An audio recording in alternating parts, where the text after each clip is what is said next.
Есть ваш комментарий, коротко. Знаете, это все, конечно, прелестно. А вам не кажется, что у нас, в принципе, в стране мало мужчин, молодых? Россия — это кладбище молодых мужчин.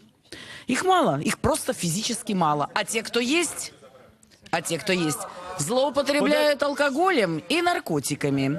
Вот. Значит, вообще, в принципе, решением проблемы было бы многоженство. Да. Многоженство. То есть, подождите, вы действительно согласны быть потенциально второй и третий? Да хоть 10-й.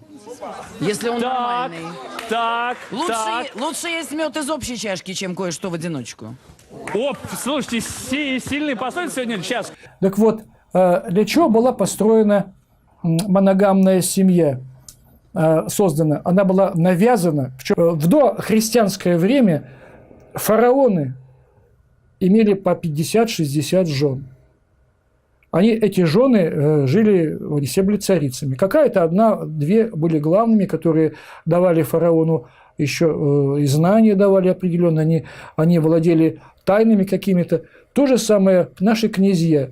Вот. То есть наши все великие наши правители, цари, даже вспомним Пушкина. То есть вот, творческая энергия, если мужчина настоящий, мощный мужчина, если он не обыватель, а что-то созидает, ему одной женщины, просто энергии одной женщины просто мало.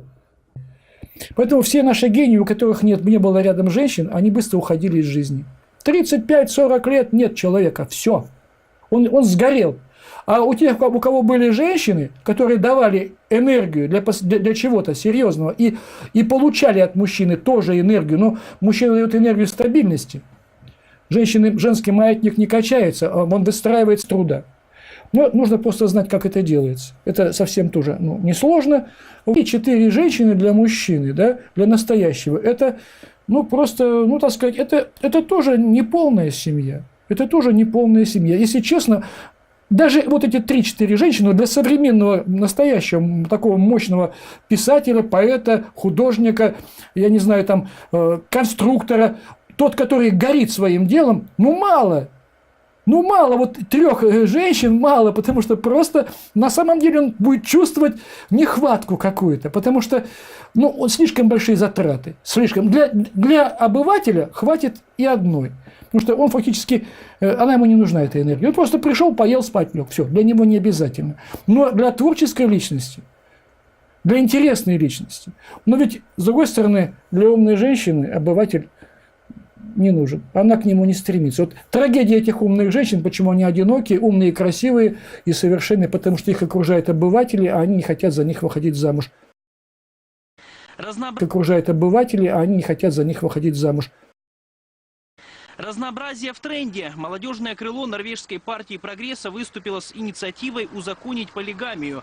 Поддержав идею, на ежегодном собрании активисты официально предложат партии прогресса рассмотреть нововведение. В Центральном комитете приветствуют активность молодежи.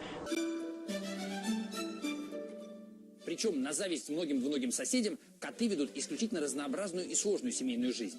Если самые успешные животные планеты выбрали полигамию, может быть, и нам пора взять с них пример?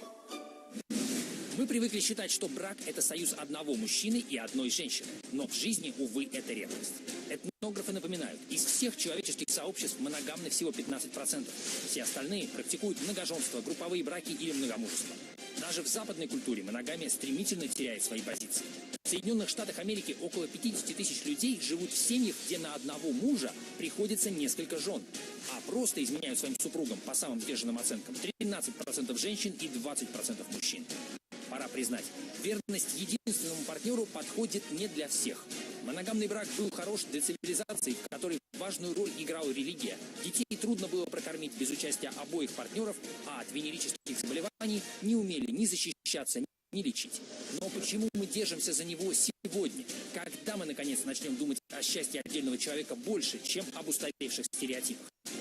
Признаем ли мы хотя бы в новом столетии право людей строить семьи с любым количеством участников? Какая форма брака победит, если люди начнут прислушиваться к собственным желаниям? И сохранятся ли вообще привычные нам формы семьи в 21 веке?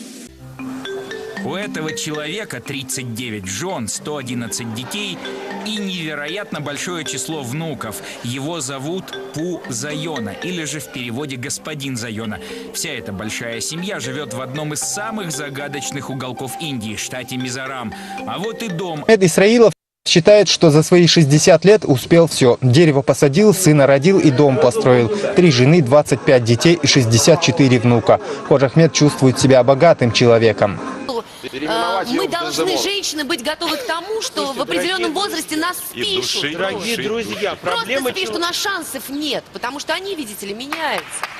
Да ничего не меняется, просто проблема женщин началась тогда, когда отменили многоженство. Почему вы не хлопаете? Старая форма брака, которая охраняла и религия, моногамная семья начинает распадаться. Очень хочется любить, очень хочется верить, и не только мне, но и всем остальным. Но, зная природу человека, я знаю, что это практически невозможно. Моногамных людей на земном шаре 1%. 1% женщин, 1% мужчин. Это просчитано. Меня зовут Коди Браун. И сейчас вы познакомитесь с моей семьей.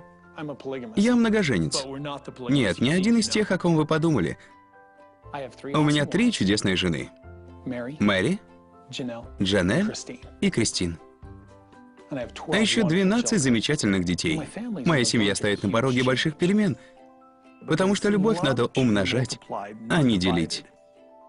Теперь предстоит разделить многочисленным потомкам. Ансентус Акуку был женат более 100 раз, а младшему сыну 93-летнего старца недавно исполнилось 3 месяца. И именно ему отец оставил большую часть денег. Если другие 160 детей все же решат оспорить завещание, этот процесс рискует стать одним из самых сложных в истории страны. В этом доме, как всегда, многолюдно, но непривычно тихо. Многочисленные жены готовят похороны главы семьи. При жизни мистера Акуку называли прозвищем, которое можно перевести как «опасность», потому что, по словам тех, кто его окружал, ни одна женщина не могла устоять перед его шармом и тугим кошельком. Первый раз он женился в 1939 году, последний в 1992. Для своей большой семьи, а это, внимание, 100 жен и где-то около 160 детей, состоятельный кенийец даже построил церковь и школу в родном городке. Я так долго живу, потому что очень люблю овощи и своих женщин. Большинство его детей закончили университет и получили престижные профессии – инженеры, учителя, полицейские, врачи. Доктору Таманьянгму Акуку 59 лет. Он помогал родителям в нелегком деле отслеживать судьбу своих братьев и сестер. Всего у отца родилось больше 200 детей, 104 дочери и 106 сыновей. Просто многие умерли, поэтому сегодня нас только 150 родных братьев и сестер. Не надо бояться полигамных отношений. Это намного интереснее. Сама жизнь, она интересна. Если у мужчины 2-3 умницы с ним собираются, это получается, семья усиливается, женщина усиливает, ведь старается разрушить семью. И это делается через женщину. Моногамная семья разрушается на 80% по инициативе женщины. Даже на 90%.